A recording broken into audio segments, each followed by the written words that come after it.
Residence degli Ulivi, l'incanto della natura per chi vive in città. Telefono 0962 96 4192 348 01 17 609. 2 casi accertati di influenza A H1N1 nell'ospedale San Giovanni di Dio di Crotone. Sarebbero 2 italiani, mentre sono ancora in corso le analisi per accertare altri 2 casi di sospetta suina. Le 4 persone sono ricoverate nel reparto infettivo del nosocomio crotonese sotto stretta osservazione. 10 persone sono state fermate dalla polizia nel corso di un'operazione coordinata dalla DDA. Gli agenti della squadra mobile di Reggio Calabria e Polistena sono entrati in azione nelle prime ore di oggi tra Polistena, Cittanova, Cinque Frondi e nell'area della Piana. Le persone fermate devono rispondere di associazione mafiosa ed estorsioni. Secondo il capo della squadra mobile Renato Cortese, con questa inchiesta sono stati decapitati i clan della zona. Un arsenale è stato scoperto dalla Polizia di Stato di Gioia Tauro nelle campagne di Rosarno, nel Reggino. Oltre a diverse armi è stato trovato anche un lanciamissili. Su tutte le armi è stata avviata l'attività di verifica per cercare di individuarne la provenienza. Le indagini che hanno portato alla scoperta dell'arsenale sono state coordinate dal procuratore capo di Palmi, Giuseppe Creazzo. I NAS di Cosenza e Catanzaro hanno denunciato un cittadino cinese che esercitava l'attività di medico agopunturista, massaggiatore e fisioterapista in 3 studi medici delle province di Catanzaro e Crotone, con un documento certificante l'abilitazione all'esercizio dell'attività medica completamente falso. Un'altra coppia di coniugi cinesi è stata denunciata per lo stesso motivo.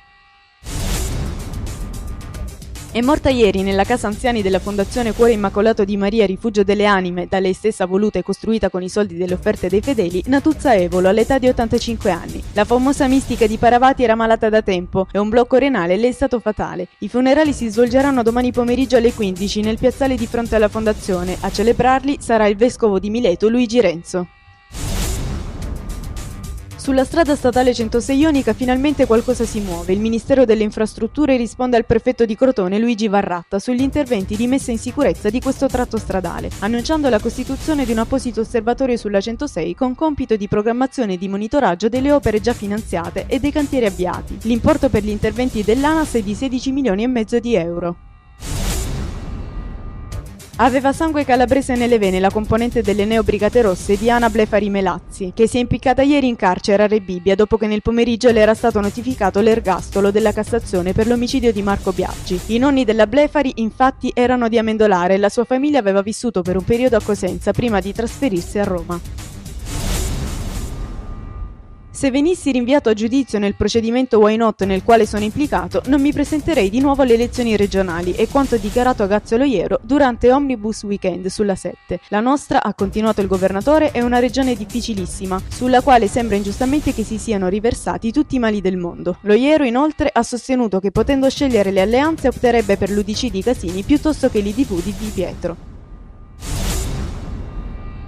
Siglato in Campidoglio dal sindaco Alemanno e dal primo cittadino di Reggio Calabria Giuseppe Scopelliti, uno scambio di opere d'arte tra i musei capitolini e la Pinacoteca Civica Regina. Nella sala degli Arazzi del Palazzo dei Conservatori fino al 7 febbraio romani e turisti potranno ammirare 3 dipinti, 2 tele di Vincenzo Cannizzaro e un lavoro del pittore napoletano Luca Giordano. In Calabria fino al 21 marzo andrà un dipinto di Mattia Preti e 2 busti, uno di Pitagora e uno di Omero. Si è conclusa ieri la Kermesse Horror Fantastica a San Fili, con lo spettacolo dei comici di Zelig, Giovanni Cacioppo, Pino Campagna e Giorgio Verducci, alias Padre Donovan. I 3 comici hanno intrattenuto, divertendo ed entusiasmando per 2 ore il numeroso pubblico che ha sfidato il freddo per assistere allo show. Un plauso agli organizzatori che hanno animato il weekend più pauroso dell'anno con eventi culturali, spettacoli e tante risate per tutti.